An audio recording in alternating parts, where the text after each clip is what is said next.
வாழ்க்கை பாடம். கடை வீதியில் நடந்து கொண்டிருந்த போது எதிரே வந்த நிலத்தரகர், என்ன சார், உங்க வீட்டுல குடியிருக்கிற மனோகரன் கடன் தொல்லையால சொந்த வீட்டை வித்துட்டான் போலிருக்கே, உங்க வாடகை பாக்கியெல்லாம் கொடுத்துட்டானா என்றார். இதை கேட்டதும் அதிர்ச்சியாக இருந்தது. என் கண்முன் உழைப்பால் உயர்ந்தவன் பேராசையால் இன்று சரிந்து விட்டானே என்று வேதனையாக இருந்தது. வீட்டை வித்துட்டு எங்கே போக போறானாம் என்றேன். சென்னையில யாரோ சொந்தக்காரங்க இருக்காங்களாம், உங்ககிட்ட சம்பளத்துக்கு வேலைக்கு போக போறானாம் என்றார் தரகர். என் மனதில் பழைய நினைவுகள் வந்தன. பள்ளி ஆசிரியரான நான் நகரின் புறநகர் பகுதியில் இடம் வாங்கி வீடு கட்டி குடி வந்தேன். அப்பகுதியில் அப்போதுதான் கொஞ்சம் கொஞ்சமாக வீடுகள் வர துவங்கியிருந்தன. நகரில் குடியிருந்த போது மனோகரனின் தந்தை மாரியப்பன் கடையில்தான் பொருட்கள் வாங்குவேன்.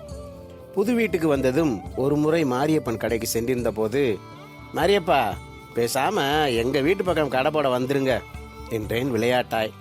ஆமாங்கய்யா, இங்க இருந்த வாடிக்கையாளர் எல்லாம் உங்க ஏரியா பக்கம் வீடு கட்டி குடி போயிட்டதால எனக்கு வியாபாரம் குறைஞ்சு போச்சு, அதனால நானும் அந்த யோசனையில் தான் இருக்கேன் என்றார் மாரியப்பன். சில மாதங்கள் கழித்து ஒரு நாள் என் வீட்டுக்கு வந்த மாரியப்பன், ஐயா, உங்க வீட்டு ஓரத்துல 10க்கு 10 அளவுல ஒரு கடை கட்டி கொடுத்தா நான் கடை வச்சு பிழைச்சுப்பேன் என்றார் மாரியப்பன். நல்ல உழைப்பாளி, நிச்சயம் கடை பிக்கப் ஆகும் என தெரியும். மேலும் என் வீட்டுக்கும் பாதுகாப்பு தேவைப்பட்டது. உடனடியாக கடை கட்டுமானத்தை துவங்கினேன். 2 மாதங்களில் சேர்மன் ஸ்டோர் என்ற பெயரில் கடையை துவங்கினார் மாரியப்பன். அப்பகுதியில் வீடுகள் அதிகரிக்க அதிகரிக்க மாரியப்பனின் வியாபாரமும் அதிகரித்தது.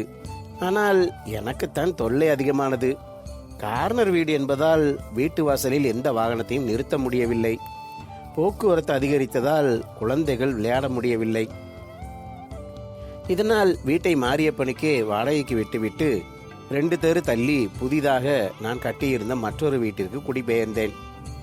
பள்ளி படிப்பை முடித்ததும் கடை பொறுப்பை ஏற்ற மனோகரன் காலத்திற்கேற்ப நவீனப்படுத்தினான். வியாபாரமும் முன்பை விட சூடு பிடித்தது. சில தெருக்கள் தள்ளி சொந்தமாக வீடும் வாங்கினான். ஆனாலும் ராசியான வீடு என்று கூறி என் வீட்டை காலி செய்யவில்லை. கடைக்கும் வீட்டுக்குமாக மாதம் 10,000 ரூபாய் வாடகை கொடுத்து வந்தான். யார் கண்பட்டதோ மனோகரனுக்கு சரிவு துவங்கியது. கடந்த 1 வருஷமா கடைக்கு செல்லும் போதெல்லாம் பங்குச்சந்தை பற்றியே பேசினான். லட்சக்கணக்கில் அதில் முதலீடு செய்தான். அதில் எளிதாக லாபம் கிடைக்கவே மேலும் அதிலேயே முதலீடு செய்தான். இதனால் கடை மீதான அக்கறை குறைந்து வியாபாரமும் சரிந்தது. இறுதியில் கம்ப்யூட்டர் திரையிலேயே பல லட்சங்கள் காணாமல் போக பெரும் நஷ்டத்தை சந்தித்தான். பார்க்கும் எல்லாரிடமும் கடன் கேட்க துவங்கினான். இறுதியில் என்னிடமும் கடன் கேட்டு வந்தான்.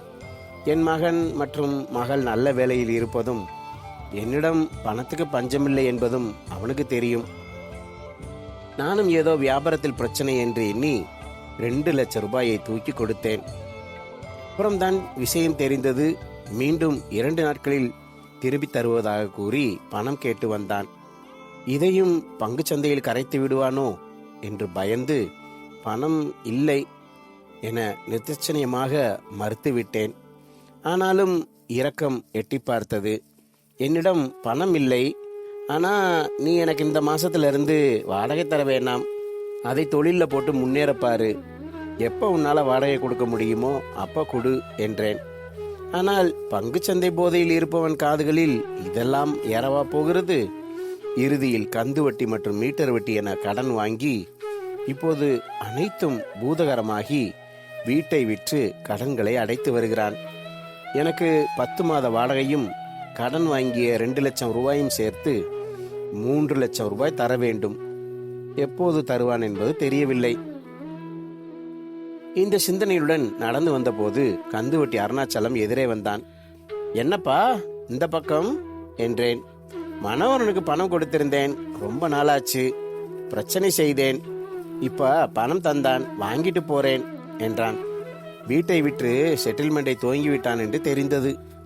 எல்லாருக்கும் பணத்தை செட்டில் செய்கிறான், இன்னும் என் பணத்தை தரலையே என்று நினைத்ததும் கோபம் வந்தது.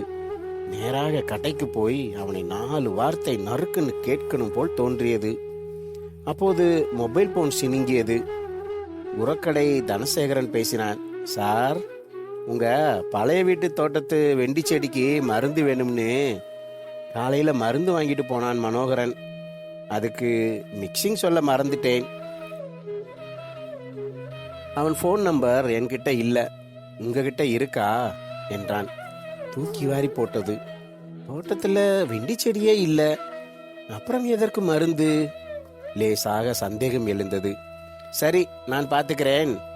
10க்கு 1 தானே மிக்சிங் என்றேன். ஆமாம் சார், மனோகரன் கிட்ட சொல்லிடுங்க என்று கூறி போனை துண்டிக்கவும் என் மனைவியிடமிருந்து மொபைல் அழைப்பு வர எடுத்து என்ன என்றேன். மனோகரன் வந்திருக்கான், உங்களை பார்த்து பணம் கொடுக்கணுமாம் என்றாள். பரவாயில்ல, மனோகரன் நாணேஸ்தன் தான் என்று நினைத்த போது தனசேகரன் கூறியது நினைவுக்கு வந்தது. நான் அவன் வீட்டுக்கிட்ட தான் நிற்கிறேன், இங்கே வர சொல்லிடு என்றேன். மனோகரனின் வீட்டிற்குள் நுழைந்த போது அவனின் மனைவி மற்றும் குழந்தைகள் இருந்தனர்.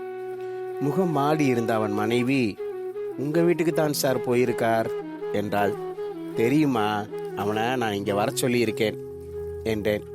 சிறிது நேரத்தில் வந்த மனோகரன், உங்க வீட்டுக்கு தான் சார் பணத்தோட போயிருந்தேன் என்றான். சரி, வீட்டை வித்துட்டு கடையும் காலி செய்துட்டு அடுத்து என்ன செய்ய போற என்றேன். தன் மனைவியின் முகத்தை பார்த்தான். அவள் கண்களில் கண்ணீர் ததும்பி இருந்தது. இவளோட அண்ணன் சென்னையில கடை வச்சிருக்கார், அங்க போய் சம்பளத்துக்கு வேலை பார்க்கலாம்னு முடிவு செய்திருக்கேன் என்றான். அவன் மனைவியின் குடும்பத்தை பற்றி எனக்கு நன்றாக தெரியும். அவளுக்கு அண்ணனோ உறவுகளோ கிடையாது. மனோகரன் பொய் சொல்லுகிறான் என்பது உறுதியானது. இந்தாங்க சார் என்று பணத்தை என் முன் வைத்தான் மனோகரன். பணம் இருக்கட்டும், இப்போ நம்ம கடைய வேற யாருக்காச்சும் கொடுத்தா வியாபாரம் நடக்குமா என்றேன். சூப்பரா நடக்கும் சார், நமக்குத்தான் குடுப்பினை இல்லை, முதலீடு எல்லாம் கரைஞ்சு போச்சு, நல்ல தொழில் தெரிஞ்சவங்கள வச்சா செம்மையா ஓடும் என்றான். எவ்வளவு முதல் தேவைப்படும்? வாடகை முன்பணம் போக சரக்குக்கு மட்டும் 3 லட்சம் ரூபாய் இருந்தா போதும். அதை வச்சு 6 லட்சம் ரூபாய்க்கு சரக்கு வாங்கி போடலாம். சராசரியா ஒரு நாளைக்கு 5000 ரூபாய்க்கு வியாபாரம் நடக்கும். அப்புறம் திருப்பியும் பிக்கப் ஆகிடும். ஒரு நாளைக்கு 30,000 வரை ஓட்டலாம் என்றவன், யாருக்கு சார் கொடுக்க போறீங்க என்றான். ஒருத்தர் இருக்காரு, அத்தான் என்று கூறி, இதுல எவ்வளவு பணம் இருக்கு என்றேன். 3 லட்சம் ரூபாய் இருக்கு சார். இங்க வாமா என்று மனோகரனின் மனைவி அழைத்து பணத்தை அவளிடம் கொடுத்தேன். அவள் புரியாமல் பார்த்தாள்.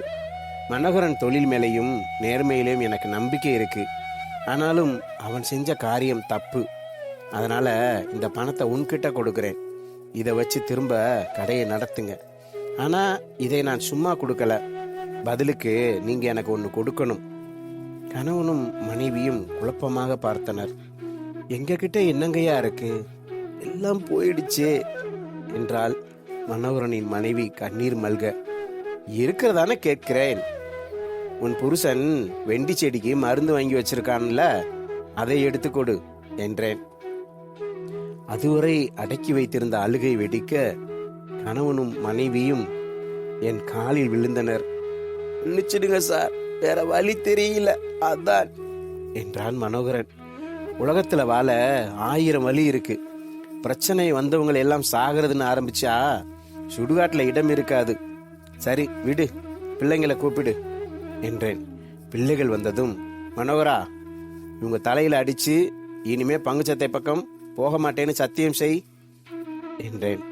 கண்களில் கண்ணீருடன் சத்தியம் செய்தான் மனோகரன். மனதில் நிம்மதியுடன் கையில் பூச்சி மருந்தை எடுத்துக்கொண்டு வெளியேறினேன். எதிரே உள்ள பள்ளி சுவரில் காலத்தார் செய்த உதவி ஞானத்தின் மான பெரிது என்ற சொற்றொடர் பளீர் என்று தெரிந்தது. நண்பர்களே, தொடர்ந்து இந்த கதையை குறித்த உங்கள் கமெண்ட்டுகளை கீழே பதிவிடுங்கள். தொடர்ந்து இது போன்ற கதைகளையும் கேட்பதற்கு நம் தமிழ் நம்பர் 1 ஸ்டோரிஸ் சேனலை சப்ஸ்கிரைப் செய்ய மறக்காதீர்கள் நண்பர்களே. வணக்கம்.